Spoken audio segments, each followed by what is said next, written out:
Hi, good afternoon, and welcome to the Bipartisan Policy Center online. And thanks for joining our discussion today, which will be focused on the important role that our farms and our forests can play as part of a national climate solution.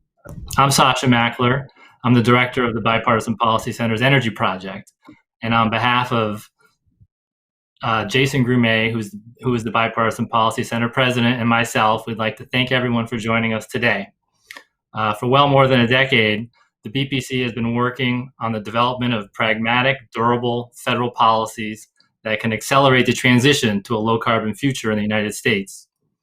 And among other things, BPC's energy project is focused on a broad range of issues that relate directly to carbon management. We need to be reducing emissions through the deployment of technologies such as renewables, nuclear, and carbon capture and storage. But it's also important to keep in mind that we will need the full set of options, both natural and technological, to remove carbon dioxide that's already in the atmosphere, because it won't be possible to eliminate all human-caused sources of greenhouse gases over the next few decades. And carbon removal will be an important tool as we look to achieve net zero emissions by mid-century. Today, we're really excited to talk about one important element of this net zero agenda, and to announce the launch of our new Farm and Forest Carbon Solutions Initiative. Over the coming months, BPC will be working with current and former members of Congress to build out the technical and the political agenda around a comprehensive set of climate policy options for American farms and forests. We're really excited to bring on Robert Bonney to lead this initiative, and we'll be hearing from him in a few moments. And in our second panel today, we will start to talk about some of the key elements of the emerging policy landscape for natural climate solutions. But before we do that, we're really excited to turn to Representative Greg Walden for some prepared remarks. Congressman Walden is the ranking member of the House Energy and Commerce Committee, and we're very glad to have his reflections today on some of the policy proposals introduced this Congress that support natural carbon solutions, along with his views on future opportunities. He has focused for a number of years on bipartisan legislation to expedite the treatment of fire-prone forests, and he continues to work across the aisle to find natural resource solutions. In 2014, Congressman Walden was elected by his colleagues to lead the National Republican Congressional Committee, and we are really grateful to have his comments today. Unfortunately, he was called to another meeting unexpectedly before this event, but we are grateful that he took the time to record a video, and we'll turn to that now. Thank you. Good afternoon. I want to thank Jason for allowing me the opportunity to share a few words with you all today. As the Republican leader of the Energy and Commerce Committee, I've been leading congressional Republican efforts to combat climate change risks. Last Congress, we held numerous hearings and passed legislation to protect clean air, clean water, clean land, and to boost nuclear energy and clean up nuclear waste. This Congress, I've led efforts to provide innovative and thoughtful climate solutions, including 12 bipartisan bills that would pass right now, if we could get them up for a vote, to ensure the United States remains a global leader in emissions reduction, economic productivity, and clean energy production. We also have an opportunity to utilize our natural resources to tackle this challenge.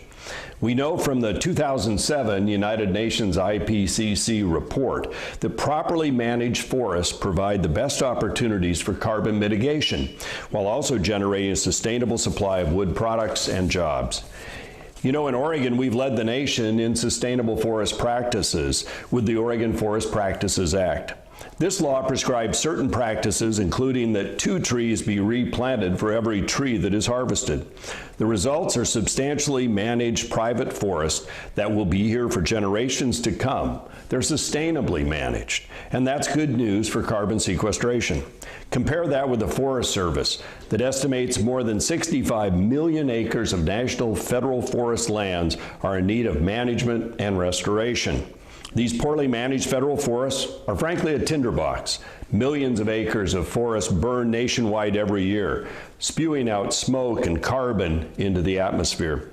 The Forest Service estimates that in 2015, summer wildfires in Oregon burned nearly 700,000 acres and contributed 14.2 million tons of greenhouse gases into our atmosphere. According to the Environmental Protection Agency, that's roughly the equivalent to the emissions of 3 million cars in 1 year, or 3.5 coal-fired plants operating for a year. And to make matters worse, we almost never go in and clean up after these fires and replant healthy green forests for the next generation. That's troubling when you consider that as much as 70% of carbon released comes from a fire as the dead trees decompose. Good news is, we know what needs to be done.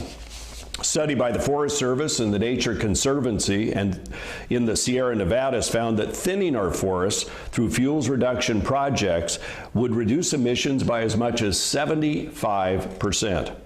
Cleaning up and replanting after the fires is needed as well, so we end up with young, healthy trees that are sequestering carbon rather than a sea of dead, carbon-emitting tree skeletons. There's been and continues to be a lot of bipartisan agreement among forest management efforts. In 2018, Congress passed the most significant reforms of federal forest policy in more than a decade. But our work is not done here. And in recent years, a bipartisan group of members have proposed the Resilient Federal Forests Act to expand on our past efforts. Now, as chairman of the Energy and Commerce Committee, I held 2 hearings on wildfires and their impact on air quality. Engagement from both sides of the aisle, frankly, was quite high, with plenty of common ground from our witnesses to the underlying issues of thinning and fuels reduction.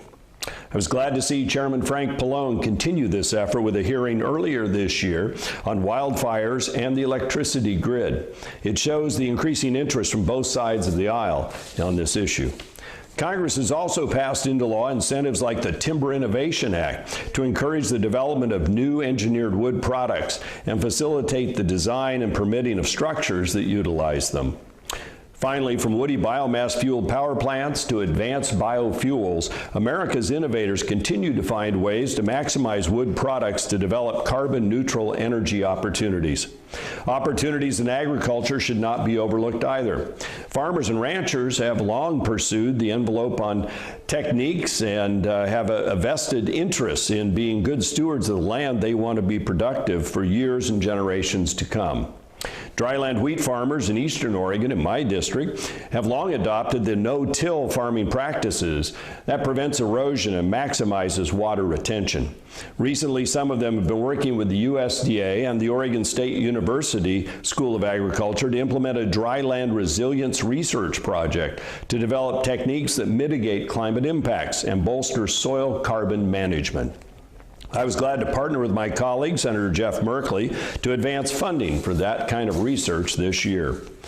This all gets us back to policies that drive innovation, to find solutions to climate change risks that work and empower our local economies rather than some top-down policies of regulation and high taxation that we know, frankly, lead to economic stagnation. Bottom line is this. Climate change is real, and combating it requires solutions that are grounded in innovation, conservation, and preparedness. This doesn't have to be a partisan issue. Frankly, it shouldn't be. There are plenty of bipartisan solutions to be had if we can come together and work together to get them done. Thank you all for agreeing to let me share a few words with you. I wish it could have been in person, but unfortunately that wasn't allowed right now. Thanks for what you do. I look forward to continuing our work together. Well, that's great. And we certainly appreciate those comments from the Congressman.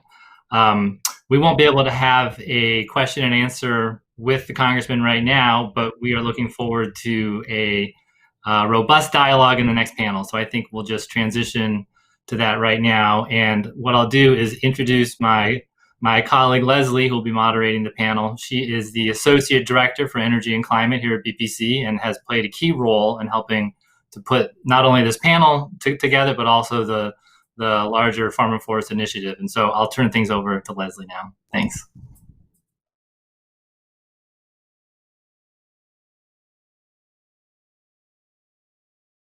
Thanks, Sasha. I'm Leslie Gentrasmi, and I wanted to thank everyone today for tuning in from all over. Feel free to put where you're from in the chat feature on YouTube. We're really excited to have you here at the launch of our Farm and Forest Carbon Solutions Initiative. The report we're releasing today is the culmination of work we did with a number of technical experts to examine the federal policy landscape for enhanced carbon sequestration in U.S. agriculture and forests. And we wanted to recognize and thank Alex Rudy and James Mulligan at the World Resources Institute, Fred Utzi and Timothy Cruz at the Land Institute, Debbie Reed of the Ecosystem Services Market Consortium, and Eric Washburn of Windward Strategies.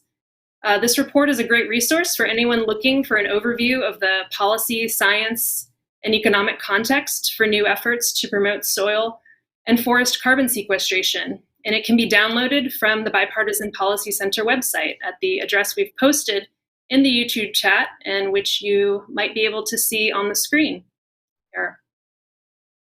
On our website, you can also find a set of near-term economic stimulus policy proposals for supporting rural economies and job creation in the U.S. agriculture and forest sectors. And over the coming months, BPC will continue working to build out a comprehensive federal policy agenda that includes both near-term and longer-term strategies for agriculture and forestry that provide climate, environmental, and local economic benefits. And so now it is my great pleasure to introduce three panelists that are joining me today for a discussion of working lands and climate and opportunities for bipartisan support for natural carbon solutions. And their full bios are provided on the BPC website for this event, but briefly, first we have my colleague, Robert Bonney, who has joined us to direct the Farm and Forest Initiative at BPC and also is affiliated with the Nicholas Institute for Environmental Policy Solutions at Duke University, and has served at the U.S. Department of Agriculture Undersecretary for Natural Resources and Environment, and a senior advisor to U.S. Secretary of Agriculture Tom Vilsack. And next, we welcome Karen Ross, who is the Secretary of Ag for the California Department of Food and Agriculture. She has served in this capacity under two governors and as Chief of Staff for the U.S. Agriculture Secretary Tom Vilsack, and a past president of the California Association of Wine Grape Growers. And finally, we welcome Dave Tenney, the founding president and CEO of the National Alliance of Forest Owners, whose member companies own and manage more than 46 million acres of private working forests and 30 state and national associations that represent tens of millions of additional acres. And Dave previously served as a vice president for forestry and wood products at the American Forest and Paper Association, and as USDA Deputy Undersecretary for Natural Resources and the Environment. I'm really looking forward to this conversation today, and I'll start out with just a few questions, kicking it off with Robert.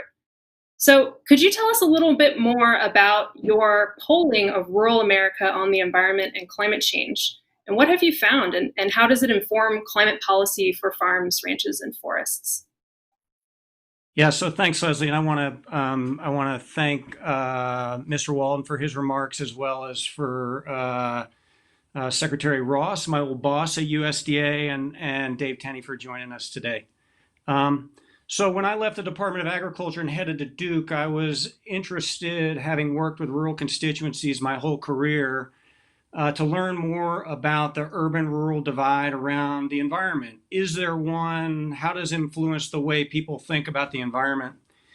And so I've spent a couple years working with colleagues at Duke, doing polling, focus group work, interviews with farmers, ranchers, forest landowners, government officials across the country from rural America. And so we released our findings earlier this year, and I think it has a lot of implications for the topic we're talking about today. So when you ask rural Americans and their urban and suburban counterparts how much they care about the environment, you find there's very little difference between urban and rural America. And if you ask about economic trade-offs, you would think, well, maybe folks in rural America see economic trade-offs with protecting the climate or protecting the environment. And really, they don't. In fact, we found in many focus groups that folks recognize the importance of a clean environment for rural prosperity, whether it be recreation, agriculture, forestry. what really did differ between urban and rural folks was their attitudes towards the government. And I know if everybody looks at a political map, they know obviously higher concentration of Republicans in rural America, but this attitude kind of cuts across partisan lines. And so, we found that those attitudes towards government and government oversight, particularly on the environment, are different across all parties in rural. There's more skepticism towards the government, more concern about particularly federal government oversight. And when you ask about climate change, you find out that a lot of the attitudes of rural Americans on climate are actually influenced by those attitudes towards the government. The people's attitudes on the government is a very good predictor of what they think about climate change. But even though there is some skepticism about the science around climate in parts of rural America, there's actually a lot of interest in a range of solutions to the challenge, and particularly around natural climate solutions. So we found that when we asked rural voters if they were willing to support investments to deal with climate change, they were much more positive when you added, for example, helping farmers. And so the opportunity here to actually tap into a strong conservation ethic in rural America, to figure out win-win solutions which appeal to rural voters, and to really build some bridges with the farming community, with agriculture generally, ranching, and with forest landowners, I think is really important. And so I think our research suggests that there's tremendous opportunity to build some bipartisan bridges around climate change. Thanks, Robert. That is really interesting. I think that polling work really speaks a lot to some of these issues. So, Karen, as California's Secretary of Agriculture, and with your previous federal experience, what opportunities do you see to work with agriculture on climate change? Well, first of all, thanks for having me today, and I'm really looking forward to reading the report. And Robert, the polling is fascinating. I just want to touch on what we did to start our climate smart agricultural programs here in California over 10 years ago. And the first thing we did was we convened specialty crop growers around an ongoing conversation about how they were thinking about climate change, the language of climate change, what their biggest concerns were, and what they felt their needs were, which really identified things in the area of research, more demonstration projects to prove out some of the practices. And it was, at that time, it was the first of its kind of real convening of people who live and work on the land to understand what their needs were. We built our program basically on the great work that USDA did with Secretary Vilsack and Robert Bonney and many others to really do these building blocks of climate smart agriculture. We took that work and the work that they did on Comet Planner, which is a tool for the Natural Resources Conservation Service for using the conservation programs that they have. We invested in having greenhouse gas emission reductions calculated for all of those NRCS practices so that we were marrying what we wanted to do with incentive dollars here in California to existing NRCS practices that people are familiar with, but we never put it in the context of reducing greenhouse gas emissions. So continuing that kind of work, using a program that farmers across this country are very familiar with, and really focusing on the Farm Bill dollars and the conservation title is one of several really important opportunities. Right now, the policy opportunities are front and center. I'm excited that the US Senate Ag Committee had a hearing on healthy soils, that the House has released a big plan and a big document about climate.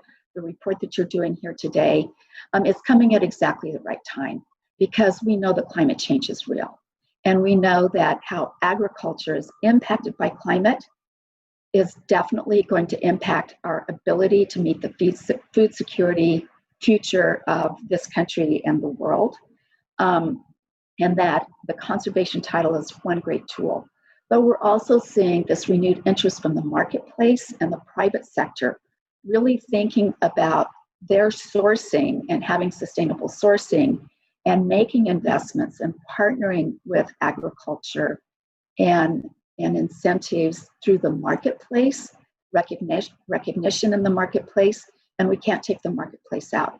I think where there's some additional work that we could do is on better quantification of economics, because at the end of the day, these practices make a business case for why there should be widespread adoption.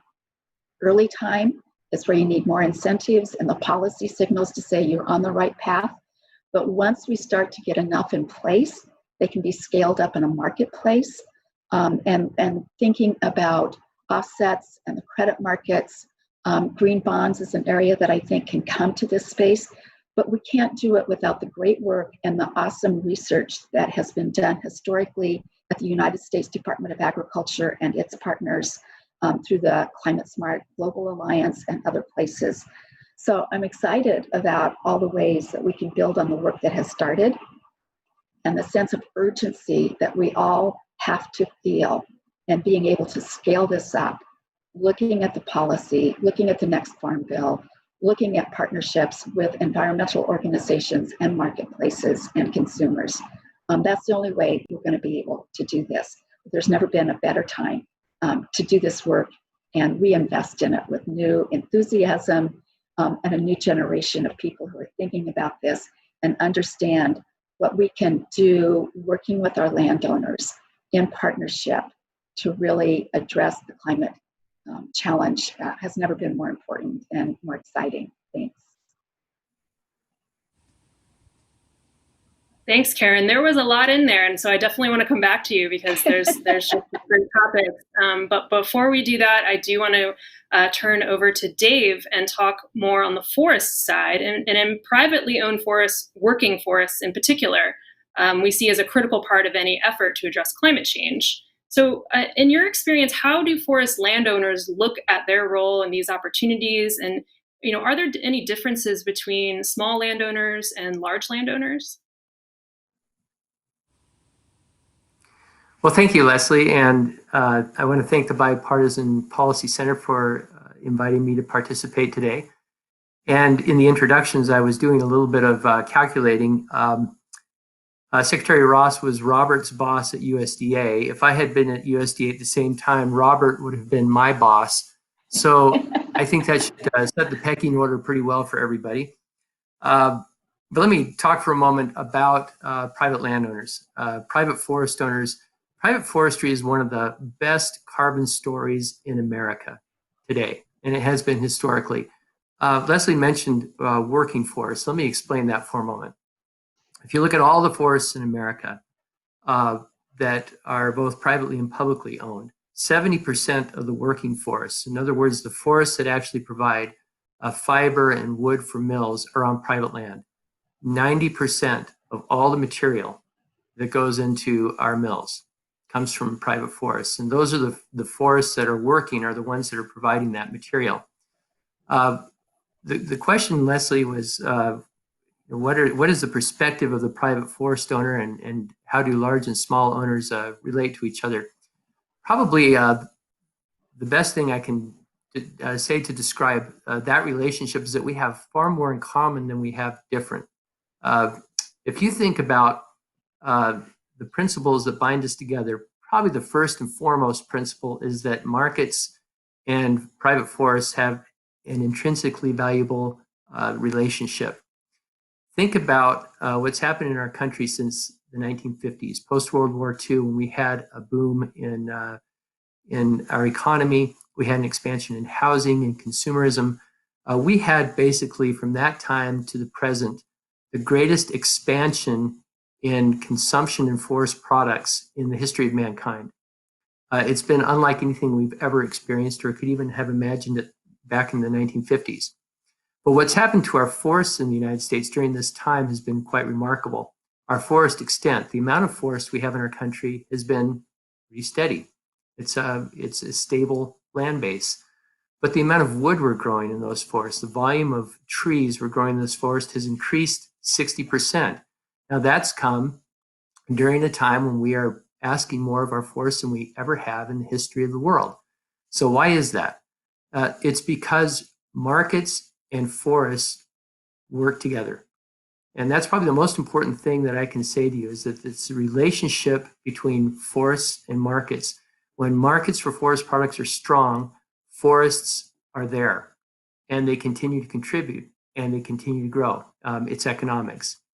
The second thing that binds us together as landowners is that when it comes to climate change, we agree on a very simple formula. Markets, as I just said, plus trees, plus wood and wood products equals mitigation at scale. You need the combination of those three things in order to get the outcomes that you want at scale. If you think about what happens in our country each year, just on the just when it comes to tree planting, we plant somewhere in the neighborhood of 2 billion trees a year in our country. That's a lot of trees. We grow about 40% more than we harvest every year.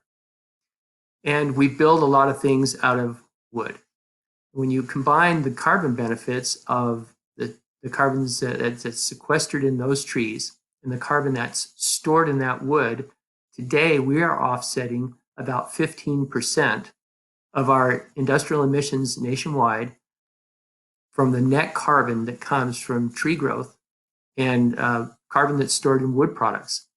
That's a pretty significant contribution. And I might add that contribution at the moment is not compensated.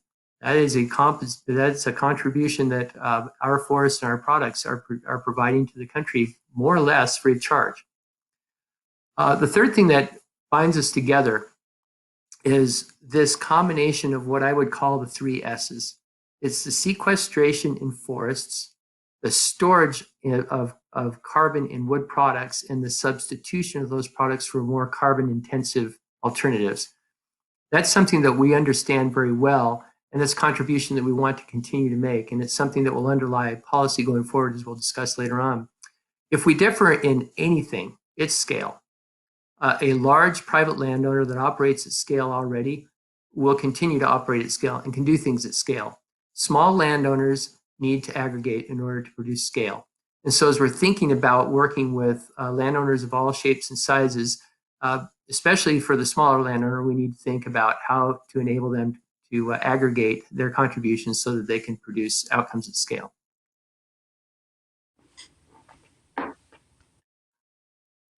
Thanks, Dave. So going back for a second to Karen, so you talked a lot about, or you mentioned at least, some areas of economic opportunity within the carbon sequestration area. And let's put that into context, though, of what's happening right now and the concerns about the economy and the pandemic. And many agricultural producers were even hurting before this time. So are there ways that to structure policies to help producers, maybe in access to these markets or in benefits to resilience on their farms that can help make progress and encourage carbon sequestration? Sure, and if I had all the answers, I'd probably be doing something else right now, but it's so important to think that through right now because I love what Dave said at the end, especially on scale, because we're working with such a diversity of sizes of lands owners in farming and in forests. But what the Soil Health Partnership is doing, which has large scale buyers, commodity organizations, and others at the table to see what this is, because at the end of the day, how we manage our land creates tremendous public benefit that has always been challenging, trying to quantify this nature's capital and how our stewardship produces if we manage our lands well.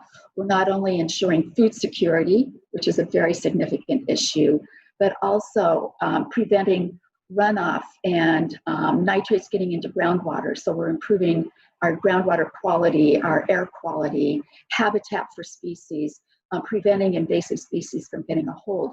So this opportunity to really think through, there's the price for your commodity, and then there's all these ecosystem services that are creating public benefit for every one of us because of how those landowners are choosing to manage.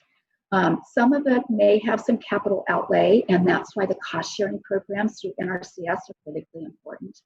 But some of it is just recognizing helping to pay for that should be our partnership. As eaters and wearers of natural fibers, we should want to partner with that to ensure that that source of sustainability and reliability and security will continue to be there. So I think it's appropriate to have this discussion around public dollars and public programs. But that's also why it's exciting to see buyers and folks in the marketplace come into this conversation and help understand that equation and those multiple benefits that are being produced when we think about carbon sequestration and water holding capacity. For a farmer, that's resilience to drought, and that's important for the long-term planning on their farm. So it's really about its collaboration with new partners, which many are from the environmental community. It's partnerships with buyers and environmental organizations and our consuming public to make sure that we're putting together the right public policy that's giving the right signals to help the marketplace come through with that, and making investments for incentive dollars to get early actions on the ground, demonstration projects to help prove out the concepts, and technical assistance. Those would be the ways that I would look. Those will all support the long-term viability of farmers. But we can't overlook the hurt that they're in right now. But that's also why I'm very hopeful that these are a set of practices and programs that can also support that long-term viability.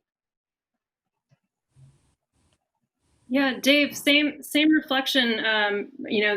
What are you thinking in terms of the slowing economy and impact on markets for wood? What would it look like for the forest industry and for forest landowners coming out on the other side of all the challenges that we're facing now? Well, let's talk about what's happened and continues to happen during the pandemic. The first thing that comes to people's minds at the beginning of the pandemic was toilet paper. How do I get enough? And do I need to stock up? Will there be a shortage? Forestry, the forest products industry, our whole supply chain has been critical infrastructure from the beginning of the pandemic and continues to be. So if you think of toilet paper, surgical masks, or even the wood you buy at Home Depot or Lowe's to do those do-it-yourself projects that you're doing at home now during this time of containment and isolation, we're providing all of that. And so we're proud of the fact that we've been able to be part of the critical infrastructure that's helping. But what does it look like on the other side? Probably the most important factor on the other side of this is housing. We know that we still suffer from housing shortage in our country. We're about 3 million units short of what we need for individual single-family homes, multi-family homes, affordable housing. Building construction, and especially the use of wood in building construction, is the bread and butter of private forests. And innovations that are coming our way through advanced construction processes and engineering materials like mass timber that enable us to grow or to build bigger and stronger buildings that are taller, that are both safe from fire and safe from earthquakes, and have structural properties that are better than they've ever been, and that, by the way, store a lot of carbon, are a great opportunity for us. And so as we're looking on the other side, we are really concerned about maintaining a strong built environment and using wood in that built environment. Now, I might add that when the sawmills that produce the wood for that built environment are up and running, they are also producing chips and sawdust and other materials that are used by paper manufacturing and the container manufacturing industry that provide the container board for the Amazon products that you're getting at your doorstep today. It's a very integrated, a very interdependent supply chain. And so as we're thinking about going forward and we're looking at wood in construction is a locomotive that drives the whole train. And that's going to be a key indicator for us going forward. Thanks, Dave. So Robert, maybe we take a step back for a second. And you've talked in the past about this alignment or potential alignment between natural carbon solutions and agriculture and forestry. Can you say more about what this looks like to you? Yeah, so when I came out of graduate school in the mid '90s, and I went to work for Environmental Defense Fund, the first thing I worked on was endangered species conservation on private lands. And what you realize with a bunch of endangered species is that sometimes they can be expensive, and therefore there'd be conflict between what you want private landowners to do to protect a species and timber harvesting or agriculture or other things. And so the challenge in the policy context there is that there's a conflict, and how do you develop tools to incentivize conservation? And so that conflict you see in a lot of areas in environmental policy, and in this you actually see much more alignment. So Dave talked, for example, about the linkage between wood markets and maintaining privately owned forests.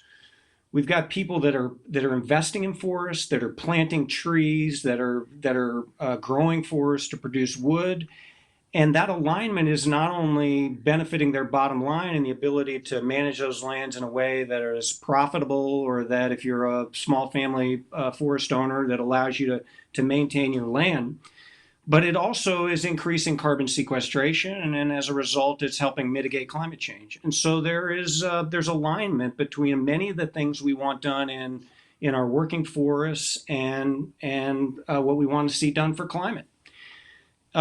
Representative Walden talked about public lands and the threat of fire. There again, large scale restoration, providing wood products from those lands to support mills in the West, but doing it in a way that produces ecologically healthier forests.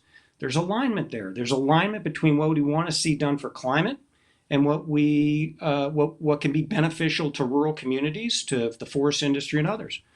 In agriculture, this is true as well. Soil conservation not only sequesters carbon from the atmosphere, but it also improves the productivity and the health of soils.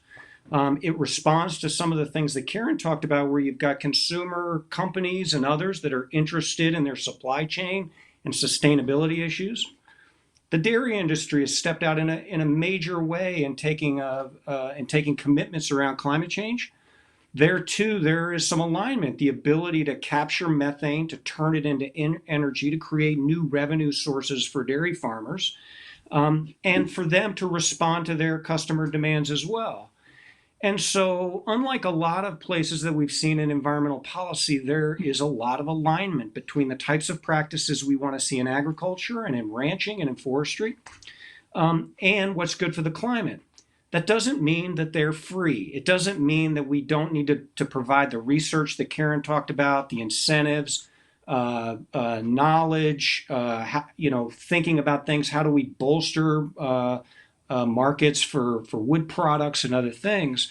And so it's not that there's not a government role, there is, but it's about incentives and markets and knowledge. And if there's one thing we've learned about private landowners, in particular in the United States, is they will respond to incentives. And so the question is, what's the menu of incentives that takes advantage of that alignment, and that not only puts some government resources on the table, but does it in a way that brings in private investment, the type that Karen was talking about in California?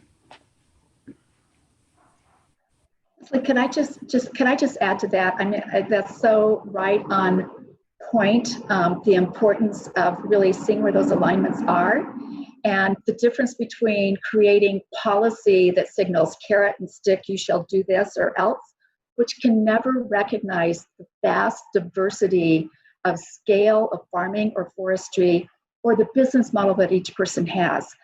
What we've seen in this disruption from COVID is that the distribution channels got disrupted. If you built your business model primarily selling directly to a chef and restaurant shut down, or most of your products going into food service, where over 50% of our food dollars are spent, you have a very different scenario that you're trying to deal with than if your business model is selling primarily to the resale setting, where all of a sudden, even the inner shelves, all that toilet paper and all those canned products were flying off shelves. So that can never recognize the vast diversity of business models, scales of farming, and the place where we farm. Place is so unique to farming. And so I just wanted to be able to dovetail on what Robert pointed out there. That's why it's so important to think about voluntary incentives, but giving the right policy signal that this is the way we want to go. Fantastic. And I actually do have one last set of questions all about policy mechanisms. But before I do that, I want to remind our audience that we have a Q&A feature that will be coming up in just a few minutes. So please type your questions into the chat feature, and we will get to as many as we can before the time ends. So Karen, based on your extensive experience in climate and ag policy at both state and federal levels, what do you see as some of the key attributes of policies that draw broad-based support across different constituencies? Yeah, so in California, we chose early on under Governor Schwarzenegger to use a more market-based approach to climate, and our decision to go with a cap and trade program, which generated revenues on the cap sector that's being reinvested in the transition of our economy to being carbon neutral. Agriculture itself, with all of the programs that we have throughout California, cap and trade investment in those programs is over $600 million in the last 7 years. Healthy soils, water use efficiency, dirty engine replacement programs, food processor, energy efficiency, and of course our dairy digester program. I always love the fact that we can turn that waste from cows into renewable energy, and the low carbon fuel standard has been another way of rewarding our farmers. So, we chose to go that way as a way of, yes, those monies are going to be reinvested in our economy to make this transition. Now, of course, in California, our last auction was not very successful because of COVID, thank you very much. But how do we do that in the early days to prove out some of these concepts so that then the private sector will play, I think, a more important role? But I don't think we're ever going to lose the importance of our farm bill, and especially that conservation title. And I have to marry that to our research title to make sure that the new knowledge is being generated, and then that we have that cooperative extension and technical assistance to help extend it in a pragmatic way to our end users. I don't know how it is in forestry, Dave, but for agriculture, that's still going to be just the way that we continually improve our practices and our management strategies. Well, then let's hear from Dave. What do you think from the forest side? What does the solution set look like from your perspective? There's a lot of similarity between the agriculture and the forestry sectors. And to Karen's point and to Robert's point, both, the importance of incentive-based, market-based approaches just can't be overstated. It has been a success story for a long time in our country, and it will continue to be a success story. And to Robert's point earlier about rural attitudes, folks in rural communities want to make a contribution, and they want to make a living. They want to take care of their families and their communities. And there's a great deal of culture involved in there. We can't understate the importance of culture, because culture drives as much as anything else the behavior of rural communities. When we think of policy, I mentioned the 3 S's before.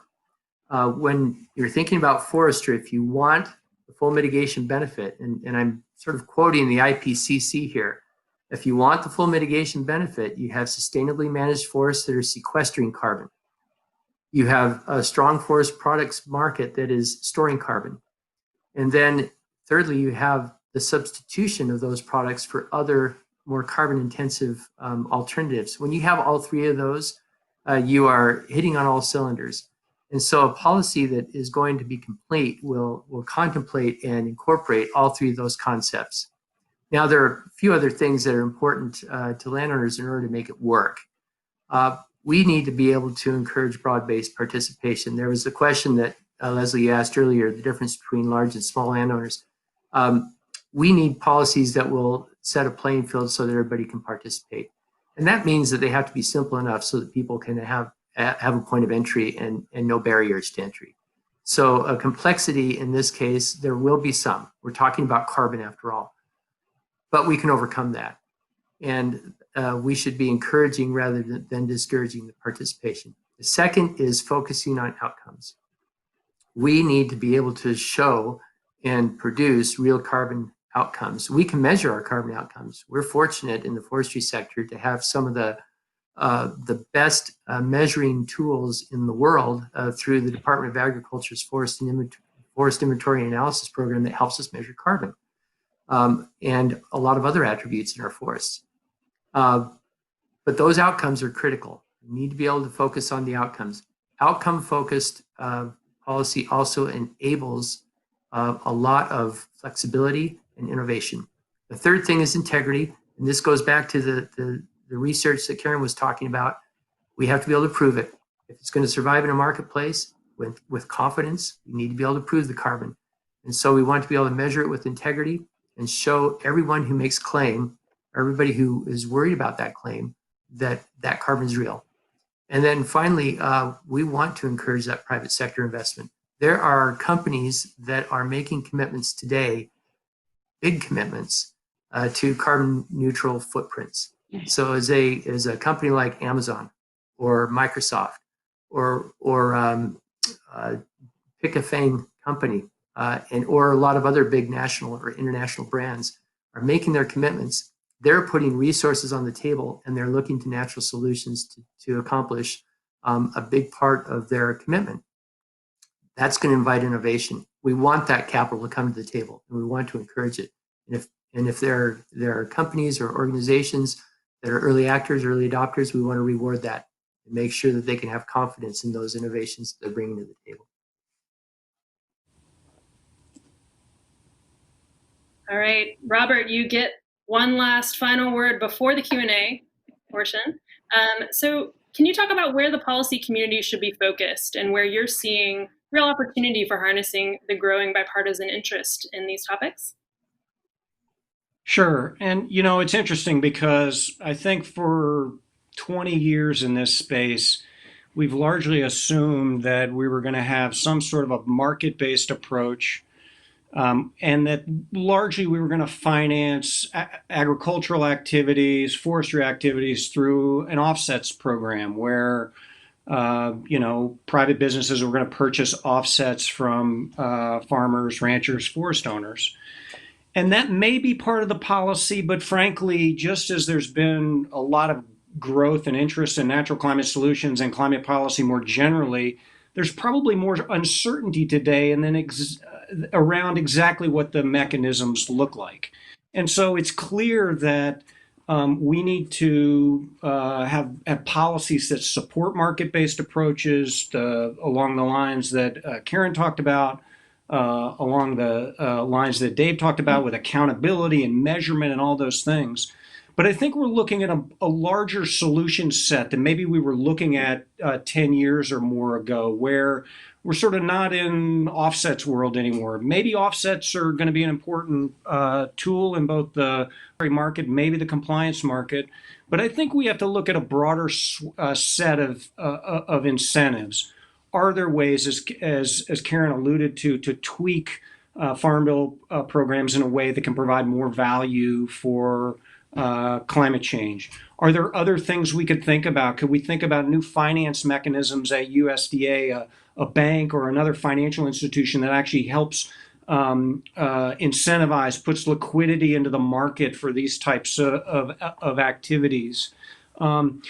The research side is going to be clearly important, both the measurement that both Dave and Karen alluded to, FIA, other measurement at USDA, the models that Karen talked about, comment models and other things.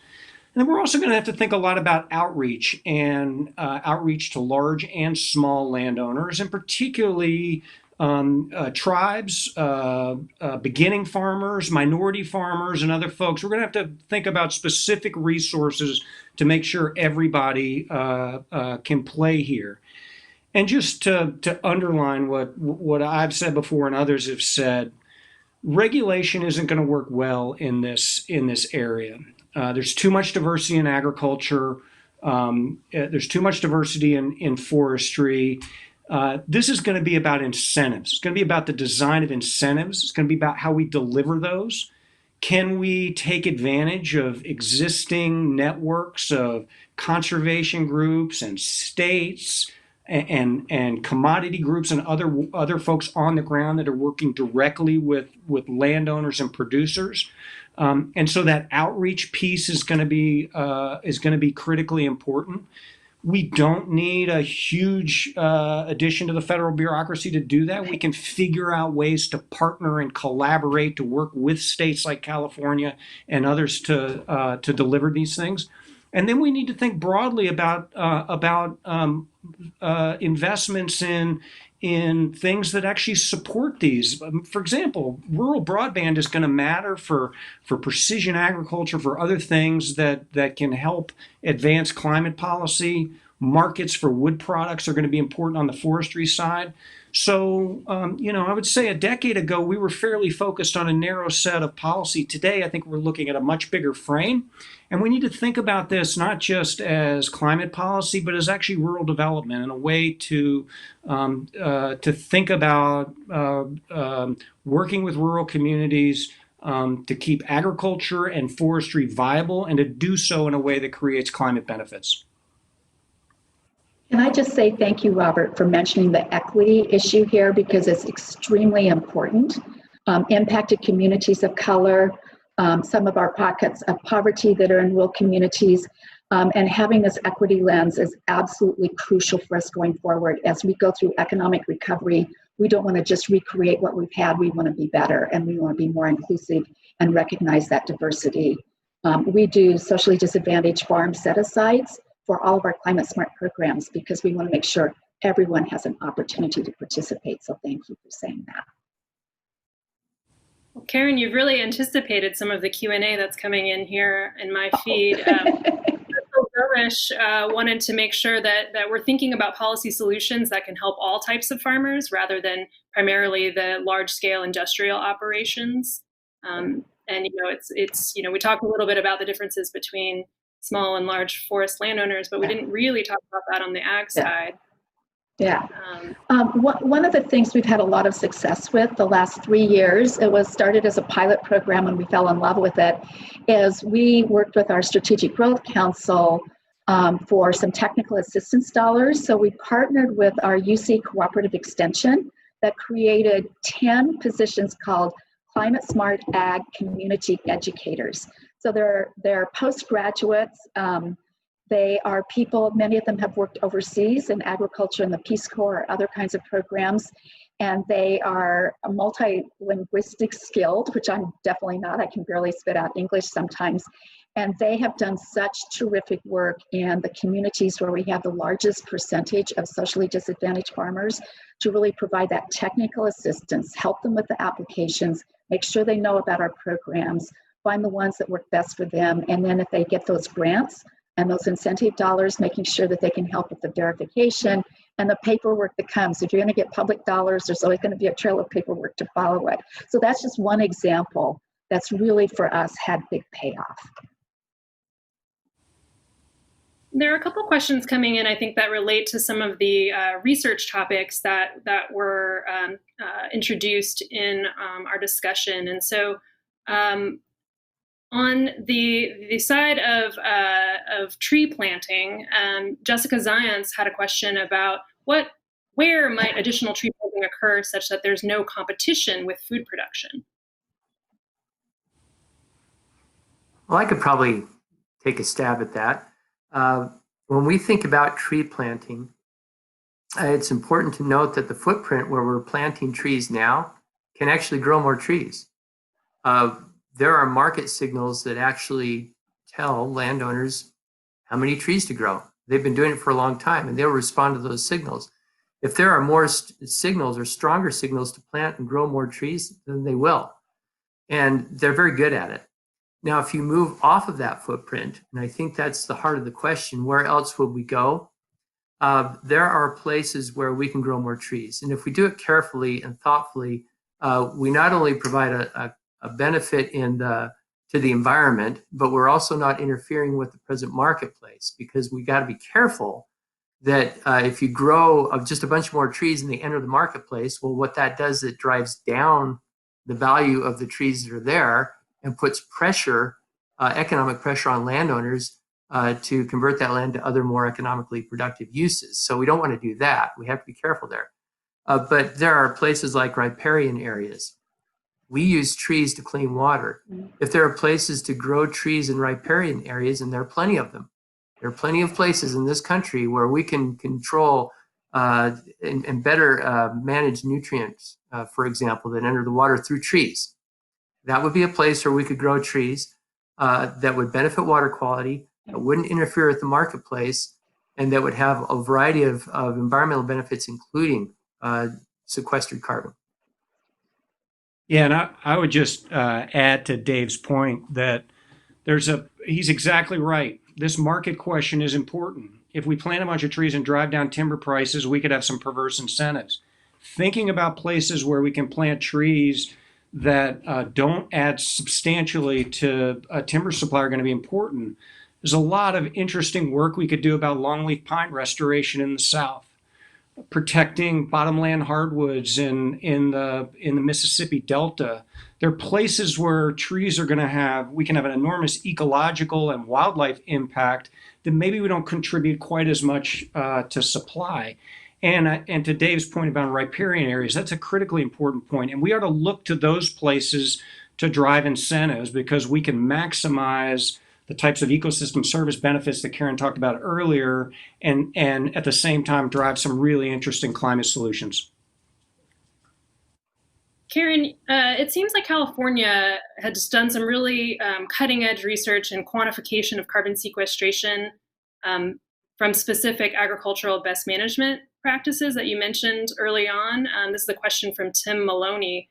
Can you elaborate on how y'all did that?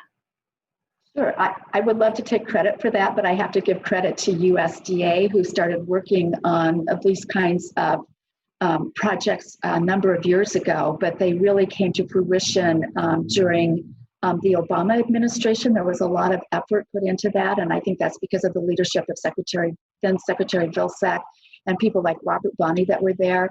And what we did was ask USDA scientists to help us calculate the greenhouse gas emission and reduction potential of every conservation practice that is a standard under natural resource conservation programs. So EQIP, the Environmental Quality Incentives Program, is the first one that we started with. And it was the first time we really married these practices that we knew would have soil health or water quality benefits or wildlife benefits with what is the greenhouse gas emission reduction that can be realized and accounted for. This past year, we asked them to also help make this an easy tool for the farmers making applications to calculate what the incentive dollars they would get back from that, so they can see which practices might fit best for their particular farming method as well. So we love Comet Planner and all the work and investment that's been going into that, but that's been a work in progress for over 10 years now. Fantastic. So we have a couple comments from Ray Schnapp and Kathy Pollard related to, there are some proposals out there on streamlining the Farm Bill conservation programs that have been mentioned here, and some thoughts on the Growing Climate Solutions Act, and trying to reduce barriers for small producers and small landowners to participate in these programs. I'll chime in. I think there's clearly a case for, our Farm Bill programs were designed to do some different things. They're wonderful. Everybody who knows me knows I love those incentive programs. But as we think about adapting them to climate change, we're going to need to think about changes to how those programs operate. And this issue of how we do outreach to producers, how can we work with partners on the ground to make the paperwork less difficult, to streamline those programs, is going to be really, really important. And we've already talked about the importance of outreach to beginning farmers, minority landowners, tribes, and others. That is going to be critical as well. And thinking about how we integrate our work with local partners is going to be really, really important. The other thing I'd say is, we've got to be able to work with big landowners as well. And we've got to be able to think about how we deliver incentives to Some of Dave's members, for example, some of them own millions of acres. Our ability to access those acres and to think about incentives there are going to be important. So we've got to figure out how to balance both our interests in some of the large landscapes, large landowners, as well as making sure we are able to deliver programs to small landowners. To Robert's point, it may sound counterintuitive, but one of the biggest barriers that we've seen have been AGI limitations. And here's why. I'll use an example. Longleaf pine restoration. Robert talked about longleaf pine restoration. Well, forest owners are neighbors, and they are not monolithic. And so you'll have a mixture of owners, large, small, in between, in an area of a watershed or an area that might be a perfect place to do some kind of a restoration project like longleaf. Well, what happens if a conservation program enables only the smaller landowner to participate? They might not be able to participate because they can't produce the scale necessary. But if they can work alongside the larger landowners and you have a scalable landscape to work with, then everybody can participate and you actually achieve the outcome you're looking for. That's one of the reasons why we focus on outcome-based, because at the end of the day, we're here to save the planet as one of the primary objectives here. And carbon is a big piece of that right now. And so we're talking about scale. We need to think about scalable solutions. And those scalable solutions can and should include everybody who can contribute. And I think if we fashion the policy in a way that enables that to happen, I think that we'll find that we don't really have a lot of conflict between large and small or in between, that there's actually, through the scalable solutions, an opportunity for everyone to participate and everyone to benefit, and for the world to benefit in the process. Is there time to add one thing to that? AGI for sure, but I think about the Regional Conservation Partnership Program, which is still new and there had some adjustments to it. But for us, thinking about place, and we think about water a lot in California because we never have enough, and obviously climate change and water go hand in hand. But we think about our watershed from mountaintop to beach.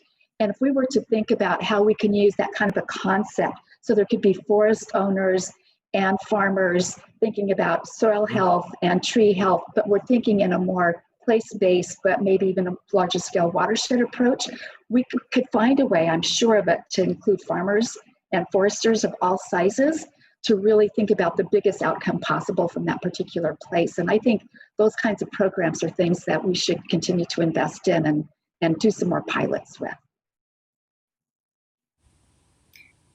Well, thank you all. I think we are definitely out of time at this point, and it's really clear to me that we could talk, all day, continuously about, trying to unpack all of the issues here. And I think there's some really, really interesting opportunities to delve in further. And luckily, Bipartisan Policy Center is going to be putting on a series of monthly webinars to really delve into some of these technical and policy questions on the various topics, some of which we've heard today. So please go to our Farm and Forest Carbon Initiatives, our Carbon Solutions Initiative website and scroll to the bottom, and then there's a form where you can sign up to get updates and stay involved in what we are up to. And again, Robert Bonney, Secretary Ross, and Dave Tenney, thank you so much for joining us today on this panel discussion, and thanks everybody on the webinar. We really hope to see you during our next webinar, and take care. Thank you. Thank you. Thanks, everybody.